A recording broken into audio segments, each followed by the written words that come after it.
What's up? We back. Been gone. But now I'm back. What's up, what's up? Pizza Man. Pizza Man, all about that pizza man. Dog man. That's me.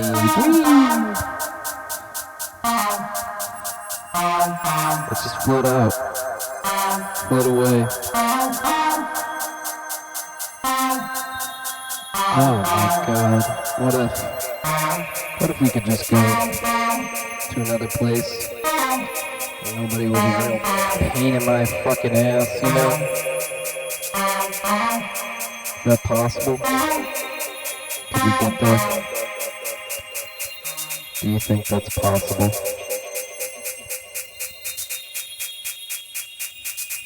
Could we go? Could we go to a different place? You know? I hope so. I friggin' hope, man. I hope for it. That's what I hope for. I wish. You wish, you know? Friggin', hold on. I'm stalling. I'm stalling for time. I'm stalling. Okay. We're good. We're back. Let me see. Can I just... It's fucking stupid. What's up? Okay, that doesn't work either. I didn't think about this part. Alright. Well, I used to have to do this too before, but now I got a new situation. So, let me turn this off. Welcome back. Did you miss me? I missed you. Did you miss me? Okay. Sunday night. It's Sunday. You won't see this on Sunday, but it's Sunday for me. Isn't that crazy? Okay, so, you know, we're back. Had the holidays. My mom had friggin' brain surgery. Well, you know about that. No, it's no big deal. She had a little friggin' pebble in her brain they had to take out. It was just in the front part, and now it's fine. They drilled a 3-centimeter hole in her fucking brain skull, and then took out the little gooby, and now she's fine.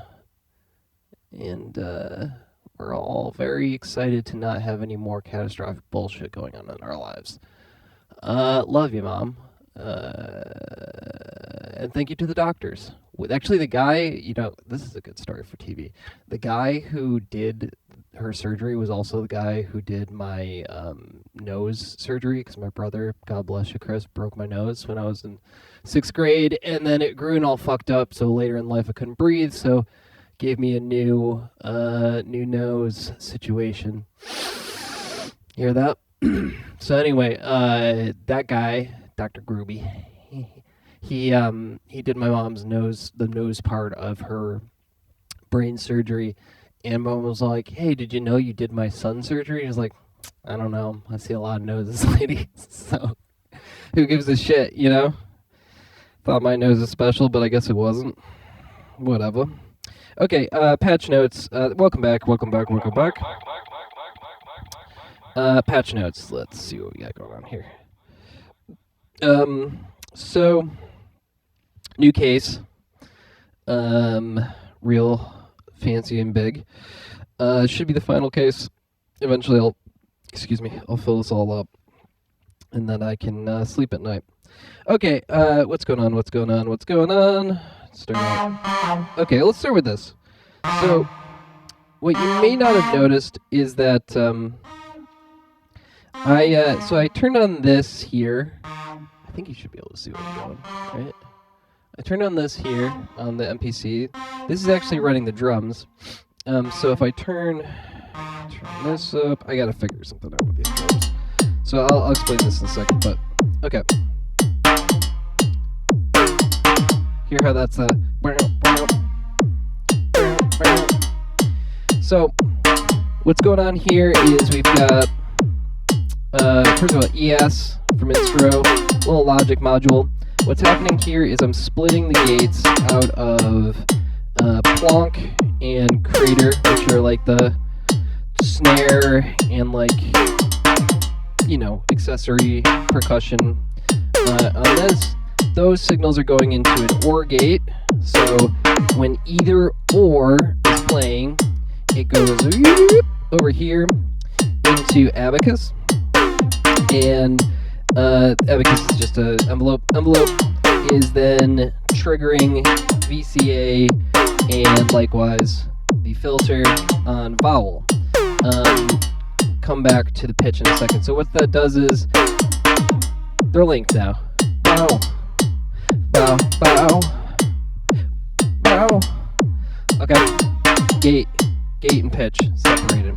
Now as for the pitch is being controlled by LFO into U-scale, also going into time warp for a little bit of slewing, so it sounds cool, because it can just sound like this. It's a little bit flatter. I'll turn it up a little bit. Hear that? Not as cool.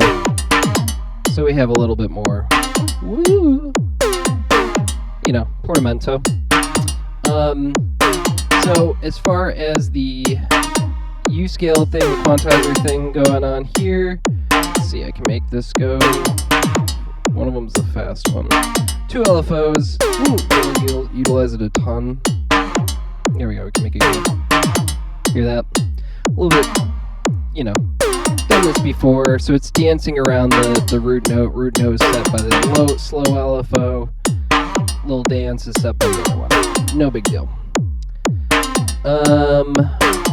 Yeah, so that's that one. I had a little bit of trouble with that because, you know, it's a new thing for me, so I have to balance where everything's coming from. I actually rigged up here on planks. This is just using it as a mixer.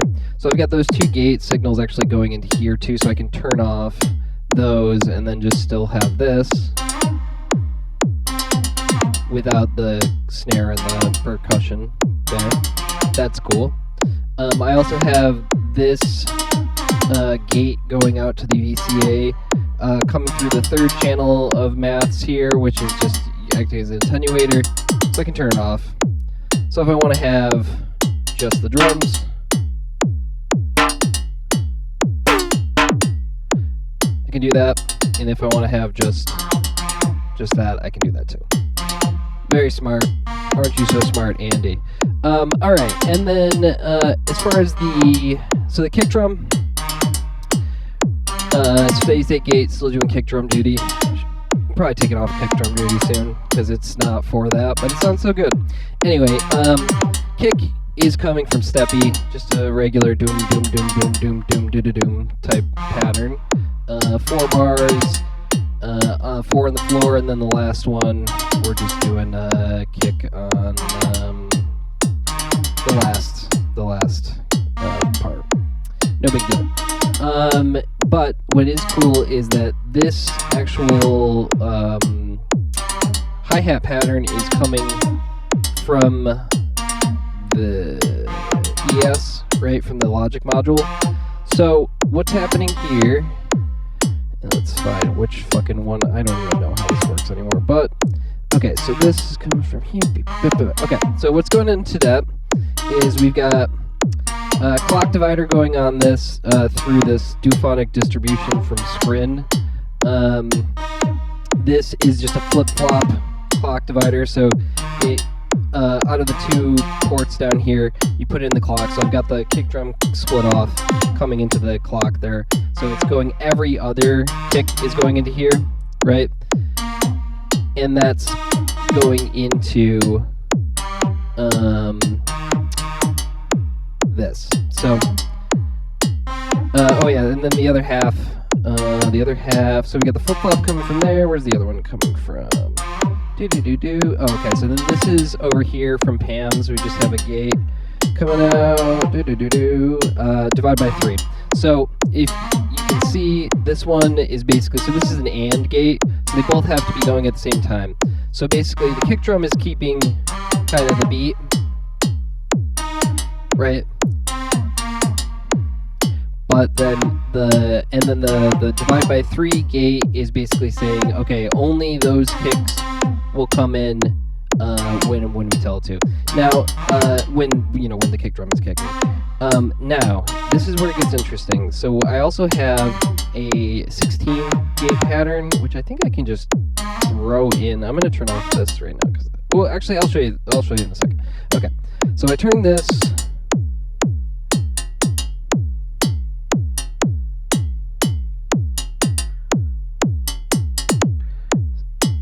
Somehow this is supposed to work. I'm trying to figure it out. If I do this, somehow it's letting through these gates. I'm not really sure how that's working. What? Okay, so 2. Yeah, this is the end of cycle. That tells that to do that. 16 gate goes in there, and then that comes out of here.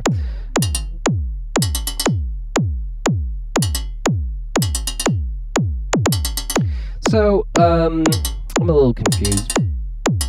Basically, there's a 16 gate that's mixing with this. Okay, so if I crank it all up, so it's still coming in through when it's told to go, right? And that's linking up with this, which is going into there. Oh, that's the sauce that I'm missing here. So if I turn this off,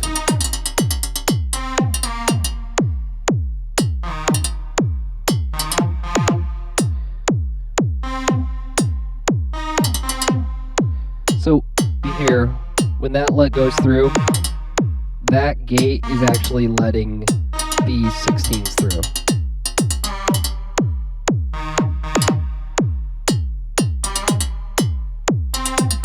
So here when it's down, down,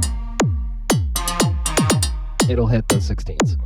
Anyway, this is a fun thing about Logic modules is that you can kind of fucking, do whatever with them. Lots of stuff can happen that you don't really always understand. I'm still figuring it out, as you can tell. So that's pretty much that. Anyway, what I'm trying to say here is that I can use the drum patterns to make these interconnected gate sequences that can go out to other stuff like this over here, this, auto playing gate kick separation thing. Let's see what else we got. We got rings. Rings is going into a Falon over here, which is just a reverb algorithm that is being controlled over on the Mini Brew, turning up and down the mix on that, so you'll hear it's kind of changing over time. Dry, wet. Okay, nothing major. Then we got it routed through the performance mixer. That's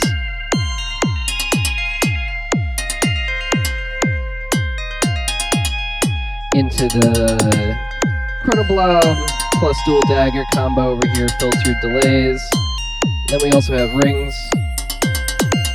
Rings, we got pitch all the way up. Density at 9 o'clock. Size is at, let's call it, that's 9 o'clock, this is 10 o'clock on the density. Times all the way to the left. And, we just got some reverb. So we got these, twinkly dinklies. Not the major classic ring stuff. Cool thing I can do, I can mute rings and just hear just the twinklies, because you can do pre and post fader on the performance mixer. You heard this.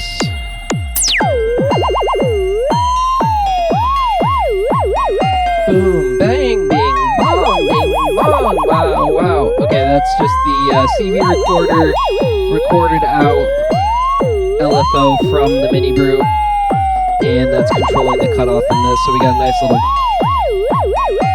you feel it. What else we got?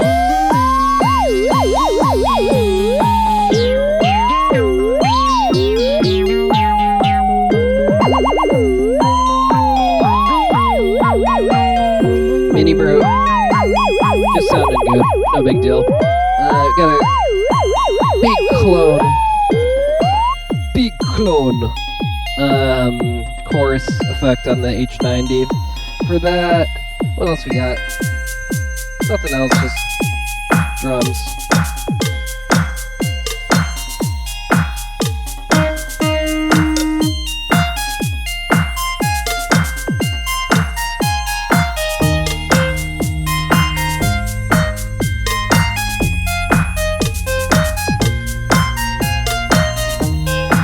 You feel it.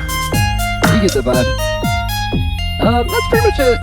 You know, this one was about just playing around with the Logic modules, and I think it turned out good. I think the only thing I got a note for myself is that at one point I had to fucking pull this out because I wanted to just have this with no drums in there. So I think I actually should route this into the VCA before sending it out to the filter, so that I can just turn off my drums if I want to, because I don't have a manual off on this, because I mean I could stop it on here. It gets I want to turn off the audio, not the gates, because the gates, like I said, are controlling other shit. So you get it. You know, I'm just trying to get all this. I'll probably do a little more Logic stuff next time. I need to work on, I've got gates available from there, and I got plenty of places I can throw gates from. Little LFO stuff going on. Like I said, LFO is doing the pitch on this guy. LFO also controls dry wet on this effect that the this guy's going into. I don't even know which effect this is on the FX8. Something. Sounds like, you know, reverb with kind of doubling effect. Maybe it's like a pitch shifting reverb, chorus reverb. I don't know. What else? What else we got? Oh, this one is going into the LFO into the pitch on Crucible. Always like to have a little bit of movement on the cymbals. Just makes everything sound more alive. And then finally, of course, you just got the crossfader.